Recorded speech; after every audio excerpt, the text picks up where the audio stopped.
The institute was affiliated with Frankfurt University in Frankfurt, Germany, and in time became known simply as the Frankfurt School.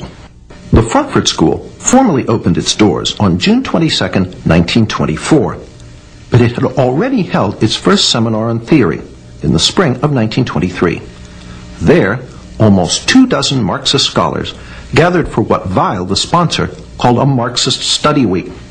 One of the participants was Richard Sorge, later a famous Soviet spy.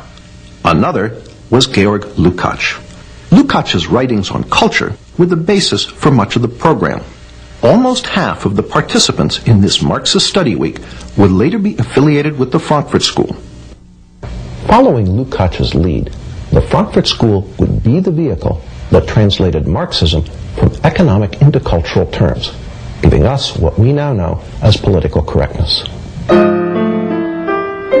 The Frankfurt School's first director was an Austrian Marxist economist, Karl Grünberg.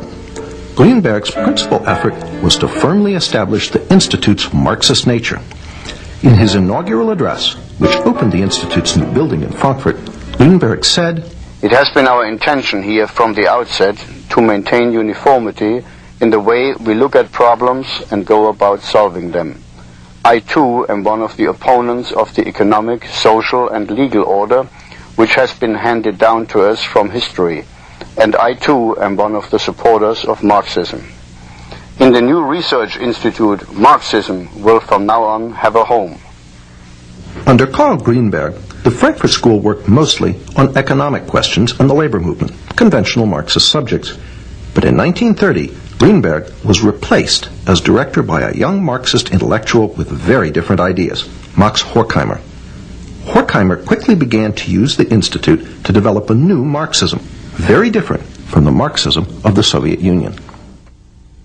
First, recognizing the economic success of capitalism, Horkheimer announced that revolution was unlikely to come from the working class. The Frankfurt School would have to find a substitute. Well, this was the great question. The great question is there a surrogate for the working class? The Frankfurt School would not find an answer to this question until the 1960s.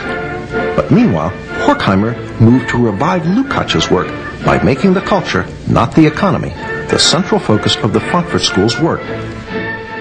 As Martin J. writes in his History of the Frankfurt School, The Dialectical Imagination, if it can be said that in the early years of its history, the Institute concerned itself primarily with an analysis of bourgeois society's socio-economic substructure, in the years after 1930, its prime interest lay in its cultural superstructure. Indeed, the traditional Marxist formula regarding the relationship between the two was called into question. The key to the Frankfurt School's work on culture was the crossing of Marx with Freud. Just as classical economic Marxism argued that under capitalism the working class was oppressed, so the Frankfurt School used Freud to argue that under Western culture everyone lived in a constant state of psychological repression.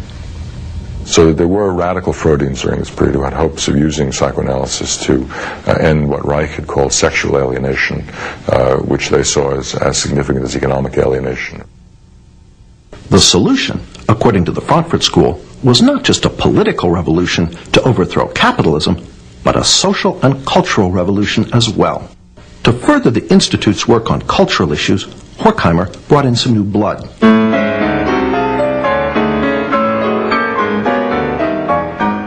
The new members included a sometime music critic, Theodor Adorno.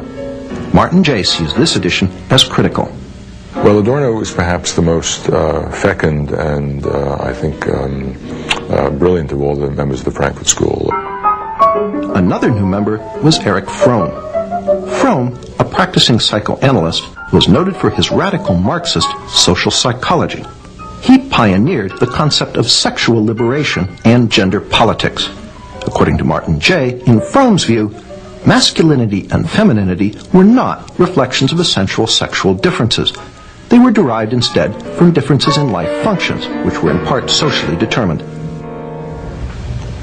Another piece of political correctness was falling into place. In 1932, Herbert Marcuse became a member of the Institute for Social Research. Marcuse would ultimately become the most important member of the Frankfurt School for the development of political correctness. In the 1950s and 60s, Marcuse would complete the translation of Marxism into cultural terms and inject it into the New Left. Martin J. sums it up. In which Marcuse in the United States represented the most radical inclinations of the school, in a sense continuing the work they had done in the 1920s and into the 30s, a work that was inspired by Marxist Hegelian philosophy, very interested in the crisis both of capitalism and liberal democracy, trying to find alternatives to the working class. As it turns out, the Frankfurt School finally found their surrogates for the working class to create the cultural revolution they wanted.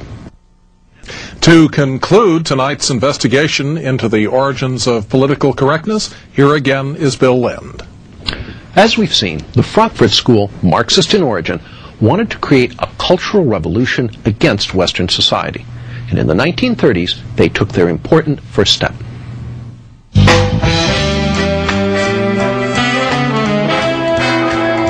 In the 1930s, the work of Horkheimer, Adorno, Fromm, and Marcuse issued in its first tangible product, critical theory.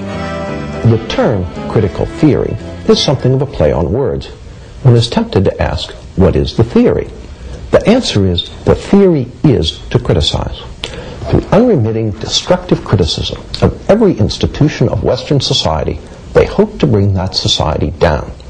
Critical theory is the basis for gay studies, black studies, women's studies, and various other studies departments found on American university campuses today. These departments are the home base of political correctness. David Horowitz was present at the birth of campus political correctness. Well, I was a radical in the 60s. I was a Marxist, my buddies were people like Tom Hayden. I edited the largest magazine of the left at the time, Ramparts.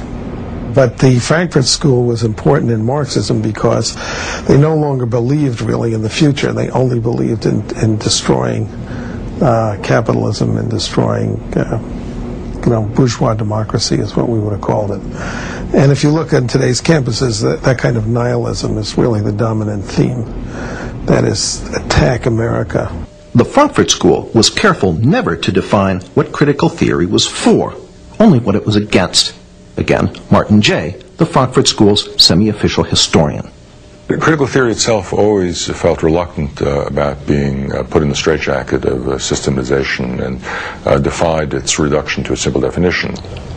Critical theory actually attempted to politicize logic itself. Horkheimer wrote, "Logic is not independent of content. That means an argument is logical if it helps destroy Western culture, illogical if it supports it." Such twisted thought lies at the heart of the political correctness now inculcated into American university students. When there's 1% of the campus is conservative, and the other 9%, and the other 9% of the people who care are incredibly liberal, you're going to get something approaching a socialist state. But how did the work of a small group of German Marxist intellectuals come to America? In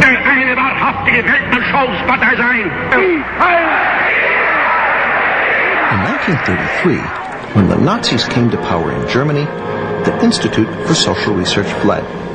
It fled to New York City, where it was reestablished that same year with help from the president of Columbia University. Once in America, the Frankfurt School gradually shifted the focus of its work from destroying German society and culture to attacking the society and culture of its new place of refuge. Not only did they apply critical theory to American society, they added some new elements. One was the Institute's so-called Studies in Prejudice, which culminated in 1950 in Theodore Adorno's immensely influential book, The Authoritarian Personality. In it, Adorno argued that the American people possessed many fascist traits, and that anyone who supported traditional American culture was psychologically unbalanced. It is no accident that today the politically correct are quick to label their opponents fascists and suggest that they need psychological treatment in the form of sensitivity training. People over profits! People over profits! The Frankfurt School even integrated political correctness' most fashionable cause, environmentalism, into their cultural Marxism, by way of Horkheimer and Adorno's book, Dialectic of Enlightenment. Well, they were very interested in what was called the domination of nature. Dialectic of Enlightenment, in particular, moved the emphasis away from economic domination to the species domination of the natural world, including, we might say, internal nature through psychoanalytic understanding of repression. So they were very keen on recognizing that we needed to have a more nurturant and a more, let's say, balanced relation between humankind and the natural world.